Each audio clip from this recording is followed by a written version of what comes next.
Hola, my friends. Hello, niños. It is I, Zorro, and I'm here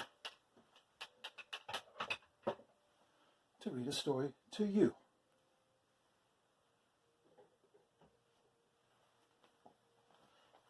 A Spoon for Every Bite by Joe Hayes, illustrated by Rebecca Lear. And Zorro is going to remove one glove. It makes it so much easier to turn the pages.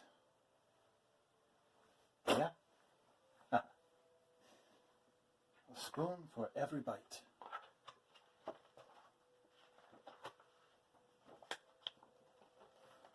Look at that beautiful country there.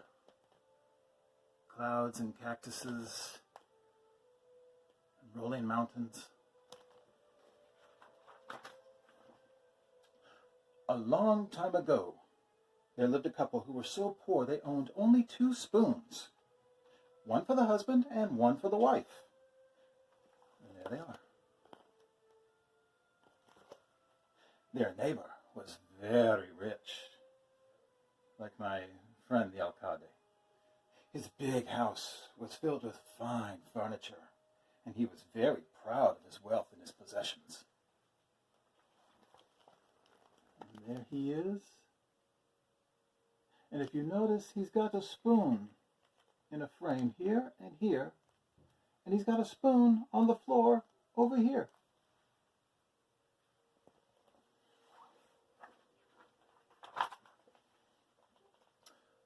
One year, the poor couple had a baby. Yay! And the wife said to her husband, "Why don't we ask our neighbor to be the godfather of our child?" "But he's rich and we're poor," said the man. "Why would he want to be our compadre?" "You never know," said the wife. "He might accept." So the poor man spoke to their neighbor, and the rich man did accept. They took the baby to be baptized, and the neighbors became compadres. There they are at the church. Happy occasion for everybody. And the baby is very small. Very small baby. Shh. It's sleeping. One day the poor woman said to her husband, "Now that our neighbor is our compadre, we should invite him to eat dinner with us one evening." "How can we do that?" said the man. "We only have 2 spoons. So they didn't invite the rich man that day. They saved their pennies and they bought a 3rd spoon. And then the poor man invited his compadre for dinner. That's the money. No, that's not the money they saved. That's something they're getting ready to grind up for dinner. Yeah. The poor woman made a delicious soup. And when the man arrived, she led the rich man to the place with the shiny new spoon. "Sit here, compadre," she said. "You get to use our new 3rd spoon." The rich man could scarcely believe his ears. "Did you mean to say you own only 3 spoons?" "Until this morning we only had 2, said the man. "We bought a new one just so that you could join us for dinner." The rich man laughed aloud.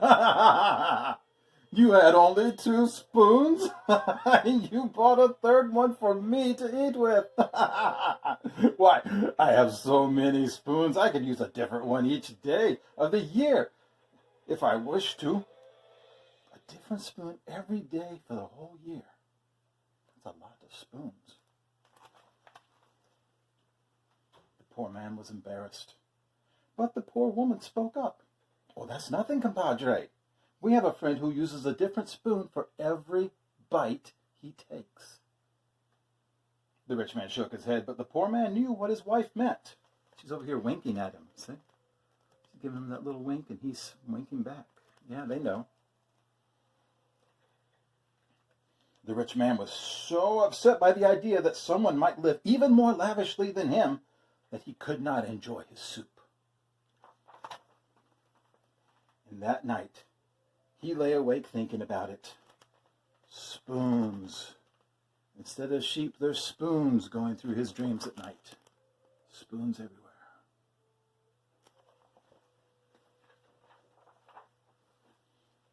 The next day, the rich man's servant came running to the poor man's house. "What did you give my master to eat last night?" he demanded. "He ate the same thing we did," said the poor man. "The tastiest soup my wife has ever made." "Your soup must have driven him crazy. This morning at breakfast, he insisted on using a different spoon for every bite he ate. After one bite with a spoon, he ordered me to get rid of it." The poor compadre smiled to himself. "And what does your master tell you to do with the discarded spoons?" "He told me, give them to my compadres. They have only 3 spoons." At lunch and at dinner, the rich man did the same thing. That night, the servant left a pile of spoons beside the door of the poor couple's house. The next day, the rich man kept asking for a new spoon for every bite. And after 1 week, the servant informed him there were no more spoons in the house. Look at all the spoons he's going through.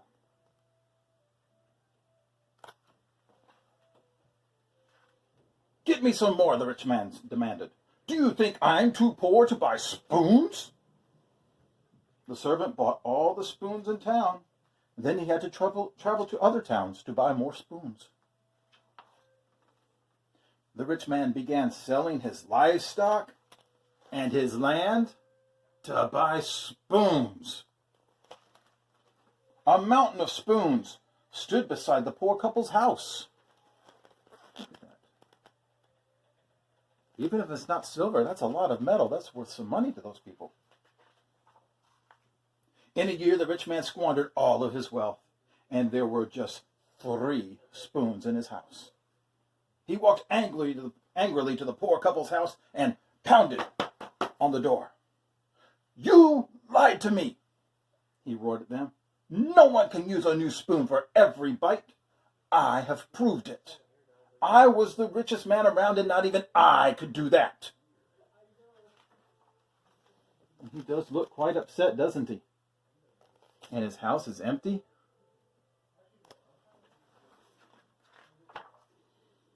"You're mistaken, compadre," the poor man said. "Day in and day out, year in and year out, our friend uses a different spoon for every bite he takes." "Take me to meet this friend," the rich man demanded. The poor couple took the rich compadre to the nearby Indian pueblo. They went to their friend's house, and the Indian and his wife welcomed the compadres and invited them to stay and eat a meal. "That's just what I came for," the rich man said. "I want to see you use a new spoon for every bite you eat." And here he is, arguing with the couple, and there's that mountain of spoons.